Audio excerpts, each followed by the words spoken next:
দর্শক, ৫৫তম স্বাধীনতা দিবসে জাতির শ্রেষ্ঠ সন্তান বীর শহীদদের প্রতি শ্রদ্ধা জানাচ্ছেন চট্টগ্রামের মানুষ। সেখানকার বিশেষ আয়োজনের খবর আমরা জানবো। এই মুহূর্তে যুক্ত হচ্ছেন প্রণবেশ চক্রবর্তী।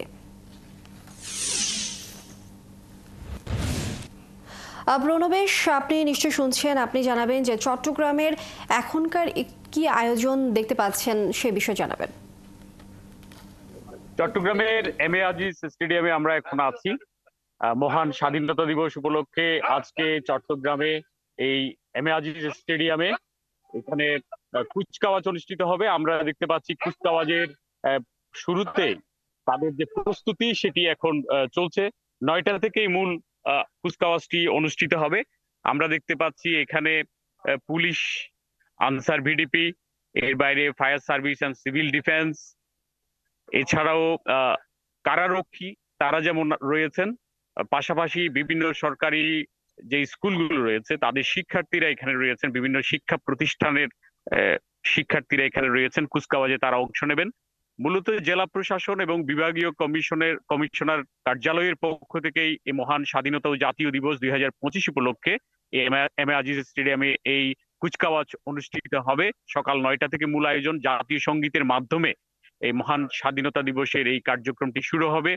আসলে আমাদের যে স্বাধীনতা, যাদের রক্তের বিনিময়ে এই স্বাধীনতা আসছে, সেই মহান যারা মুক্তিযোদ্ধা, তাদের যারা প্রাণ দিয়েছেন মুক্তিযুদ্ধে, তাদের প্রতি শ্রদ্ধা জানিয়ে আজকে সকাল থেকেই নানান আয়োজন চলছে। চট্টগ্রামের কাঠটলিতে যে মুক্তিযুদ্ধ স্মৃতিস্তম্ভ তৈরি করা হয়েছে, সেখানে জেলা প্রশাসনের পক্ষ থেকে এবং পুলিশের পক্ষ থেকে ৩১ বার তোপধ্বনির মাধ্যমে দিনের কার্যক্রম শুরু হয়। এরপর Chittagong city mayor doctor Shahadat Hossain, জেলা প্রশাসক, বিভাগীয় কমিশনার, পুলিশ কমিশনার সহ তারা পুষ্পস্তবক অর্পণ করেন শহীদদের প্রতি শ্রদ্ধা জানিয়ে।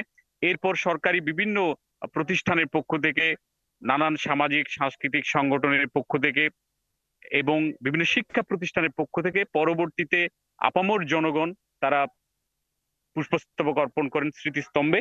এর মধ্য দিয়ে আজকের কার্যক্রম শুরু হয়েছে।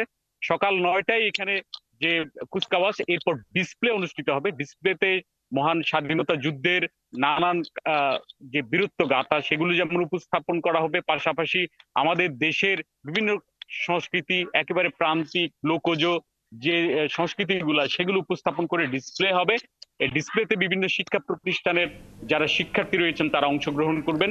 এছাড়াও চট্টগ্রাম সিটি কর্পোরেশন সহ বিভিন্ন সামাজিক সাংস্কৃতিক সংগঠন সারা দিন আজকে নানান ধরনের আয়োজন রেখেছে। জেলা শিল্পকলা একাডেমিতেও নানান কার্যক্রম রয়েছে। প্রণবেশ চক্রবর্তী, অনেক ধন্যবাদ।